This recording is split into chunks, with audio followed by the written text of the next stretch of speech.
అందరికీ నమస్తే అండి. చంద్రబాబు గారు ఎక్కువగా టెక్నాలజీని నమ్ముతారు, టెక్నాలజీని వాడతారు. సో ప్రపంచం మొత్తం మీద అధ్యయనం చేసి ఏదైతే ట్రెండింగ్లో ఉందో, ఏదైతే బాగా ఉపయోగపడుతుందో దాన్ని పరిపాలనలో కూడా ఇంక్లూడ్ చేస్తారు. గతంలో ఆయన సీఎంగా ఉన్నప్పుడు 2014 నుంచి 19 మధ్యలో సీఎం కోర్ డాష్ బోర్డ్ అని తీసుకొచ్చి దానిలో ఆర్టీజీఎస్ అనేది పెట్టి లైవ్లో అన్ని అప్డేట్స్ అయ్యేలాగా ప్రజలందరూ కూడా ఓపెన్గా CM core dash board open చేసుకొని అన్ని శాఖల్లో జరుగుతున్న ప్రగతి ఓపెన్గా చూసేలాగా పెట్టారు. సో అప్పట్లోనే ప్రభుత్వ పథకాల మీద సర్వే చేశారు, ప్రజల సంతృప్తి స్థాయి మీద కూడా సర్వేలు చేశారు. కానీ అప్పుడు అవి ఎన్నికలకు అంతగా వర్కౌట్ అవ్వాల. సో ఇప్పుడు తాజాగా నిన్న చంద్రబాబు గారు ఏం చెప్పారంటే, సీఎం గారు ప్రతి ప్రభుత్వ పథకం మీద కూడా ప్రతి నెల సర్వే చేస్తాం, ఐవీఆర్ఎస్ ద్వారా ఆ పథకాల యొక్క లబ్ధిదారులకు సర్వే చేస్తాం, వాళ్ళు సంతృప్తి ఎలా ఉంది అనేది క్యాలిక్యులేట్ చేస్తాం, దాని ఆధారంగా ఆ పథకాల్లో ఏమైనా మార్పులు చేర్పులు చేయాలంటే చేస్తాం. సో మాకు పథకాల అమలులో ప్రజాభిప్రాయమే ఇంపార్టెంటు, ప్రజలు కూడా ఉన్నది ఉన్నట్టు నిజాలు చెప్పాలి, వాళ్ళు చెప్తున్నది నిజమా అబద్ధమా అనేది కూడా మేము ఆర్టిఫిషియల్ ఇంటెలిజెన్స్ ద్వారా నిర్ధారిస్తాం. ఎవరైనా అబద్ధం చెప్తున్నట్టు అనిపిస్తే వాళ్ళకు మళ్ళీ కాల్ చేస్తాం అవసరమైతే. సో మీరు నిజమైన ఫీడ్బ్యాక్ ఇవ్వండి, పథకాల మీద ప్రభుత్వానికి మీరు నిజమైన ఫీడ్బ్యాక్ ఇవ్వండి, మేము అవసరమైన మార్పులు చేర్పులు చేసుకుంటాం అనేది చంద్రబాబు గారు కొత్త ఆలోచన నిన్న అధికారులకు చెప్పారు. దానికి సంబంధించి యాక్షన్ ప్లాన్ రెడీ అవుతుంది. మేబీ సంక్రాంతి తర్వాత అమలు చేయనున్న పథకాల మీద ఈ సర్వేలు అయ్యి ఉంటాయి. అయితే ఇది కొత్త విధానం కాదు, లబ్ధిదారులకు ఐవీఆర్ఎస్ సర్వేలు చేయడం కొత్త విధానం కాదు. గతంలో 2017-18లో కూడా చేశారు. మీకు గుర్తుండే అంటే అప్పట్లోనే చంద్రబాబు గారు 87% సంతృప్తి ఉంది ప్రభుత్వం మీద, పథకాల లబ్ధిదారుల్లో 87% మంది మన ప్రభుత్వానికి అనుకూలంగా ఉన్నారని అప్పట్లో చెప్పేవారు, లెక్కలు చెప్పేవారు. కానీ అదంతా 2019 ఎన్నికల్లో బెడిసి కొట్టింది. ఎందుకంటే ఒకటి, లబ్ధిదారులైనా తప్పులు చెప్పి ఉండాలి, 2 ఐవీఆర్ఎస్ రిపోర్ట్స్ అయినా రాంగ్ వెళ్ళి ఉండాలి తన దగ్గరికి. ఇప్పుడు ఆ తప్పులు జరగకుండా లబ్ధిదారులు ఫీడ్బ్యాక్ 100% వాస్తవంగా ఉండేలాగా, తన దగ్గరికి ఎటువంటి మార్పులు లేకుండా తన దగ్గరికి ఉన్నది ఉన్నట్టు రిపోర్ట్స్ తనకే నేరుగా వచ్చేలాగా కొంచెం జాగ్రత్తలు తీసుకొని ఈ సర్వేలు చేస్తున్నారు.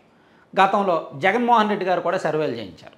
అంటే ప్రతి ప్రభుత్వము కూడా సర్వేలు చేయిస్తారు. కాకపోతే ఆ సర్వేలకి ఈ సర్వేలకి తేడా ఏంటంటే, ప్రజలు సాధారణంగా ఇటువంటి అంటే లబ్ధిదారులు ఈ ప్రభుత్వాల నుంచి ఏమైనా ఫోన్స్ వస్తే వాళ్ళు ఫీడ్బ్యాక్ ఎవరు, 1 నొక్కండి, 2 నొక్కండి, 3 నొక్కండి అనేటప్పుడు వాళ్ళు ఏదో ఒకటి చేసేస్తారు, ఏదో ఒకటి కాల్ తప్పించుకుందాం అనేటట్టు చేసేస్తారు, లేదా అవాయిడ్ చేస్తారు. ఎక్కువగా అంత ఇంట్రెస్ట్ చూపించరు, ఆ సీరియస్నెస్ వాళ్ళకి తెలియదు, లేదా ఉద్దేశపూర్వకంగానే రాంగ్ ఫీడ్బ్యాక్ ఇస్తారు. వాళ్ళకి నచ్చపోయినా నచ్చినట్టు చెప్తారు, నచ్చినా నచ్చలేదని చెప్తారు.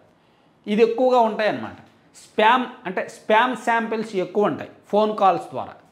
సో దాన్ని కనిపెట్టడం కష్టం. ఆ స్పామ్ రిపోర్ట్స్ కనిపెట్టడానికే, ఆ స్పామ్ శాంపిల్స్ కనిపెట్టడానికే ఆర్టిఫిషియల్ ఇంటెలిజెన్స్ ఈ ఏఐ టెక్నాలజీని వాడతాము అని చెప్తున్నారు. సో ఇది ఎంతవరకు వర్కౌట్ అవుద్ది అనేది కూడా చూడాలి. ఇది గతంలో అంటే ఇప్పుడు వరకు అయితే ఎక్కడ జరగలేదు. ప్రభుత్వ పథకాలు ఇవ్వడము, దాని మీద నిజానిజాలు తెలుసుకోవడము, మళ్ళీ మార్చడం వరకే జరుగుతుంది. ఇప్పుడు ఈ ఐవీఆర్ఎస్లు దానిలో ఏఐ ఇంక్లూడ్ చేయడాలు ఇదంతా కూడా కష్టమే. దాదాపుగా రాష్ట్ర వ్యాప్తంగా ఏ పథకం తీసుకున్నా దాదాపుగా ఒక 60 లక్షల కుటుంబాలకు వెళ్తుంది. సంక్షేమ పథకాలైనా, ఏది ఇప్పుడు నెలవారీ ఇస్తున్న పెన్షన్లు అయినా ఆ 60 లక్షల మందికే ఇస్తారు, లేదా ఈ తల్లికి వందనమైనా సరే ఆ లబ్ధిదారులు ఆ కుటుంబాల్లోనే వేరే వాళ్ళకు వస్తుంది, అందాత సుఖీభవ అయినా సరే ఆ కుటుంబాల్లోనే వస్తుంది. మన రాష్ట్రం మొత్తం మీద దాదాపుగా 1,80,00,000 కుటుంబాలు ఉన్నప్పటికీ రకరకాల కారణాలతో ట్యాక్స్ పేయర్స్ అని, లేదా గవర్నమెంట్ ఎంప్లాయీస్ అని, లేదా ఇది కొంచెం కాస్త ఎక్కువ రేంజ్లో ఉన్నారని, లేదా కొంతమంది స్వచ్ఛందంగా వదులుకోనో, కొంతమంది పథకాల మీద ఇంట్రెస్ట్ చూపించని కారణంగానో, కొంతమంది వలసల్లో ఎక్కడో ఉన్న కారణంగానో, రకరకాల కారణాలతో అందరికీ సంక్షేమ పథకాలు అందవు. ఏ పథకమైనా సరే యావరేజ్గా సగటున రాష్ట్ర వ్యాప్తంగా 60 నుంచి 65 లక్షల కుటుంబాలకే పథకాలు అందుతాయి. ఆ కుటుంబాలకే అన్ని రకాల పథకాలు వెళ్తుంటాయి.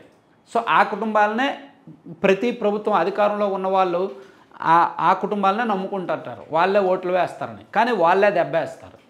పథకాలు తీసుకున్నంత మాత్రాన ప్రభుత్వాలకు అనుకూలంగా వచ్చే ఎన్నికల్లో ఓట్లు వేయాలని లేదు. ఆ మాటకు వస్తే 2019కి ముందు చంద్రబాబు నాయుడు గారు చాలా పథకాలు ఇంప్లిమెంట్ చేశారు, కానీ ఓడిపోయారు. 2019 నుంచి 24 మధ్య జగన్మోహన్ రెడ్డి గారు పథకాలు ఇంప్లిమెంట్ చేశారు, కానీ ఓడిపోయారు. సో ఇప్పుడు ఆ పరిస్థితి లేకుండా ఉన్నది ఉన్నట్టు మనం తెలుసుకుంటే మార్చుకోవచ్చు అనే లెక్కల్లో చంద్రబాబు గారు ఉన్నారన్నమాట. అందుకే ఈ కొత్త విధానాన్ని తీసుకొచ్చారు, కొత్త ప్రయోగం చేస్తున్నారు.